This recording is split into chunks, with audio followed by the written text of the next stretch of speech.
আপনাদের দাবিটা একটু বলবেন ছোট করে।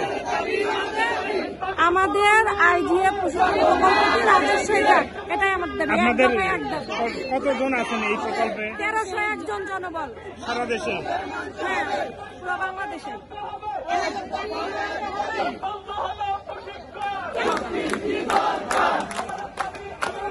মাত্রা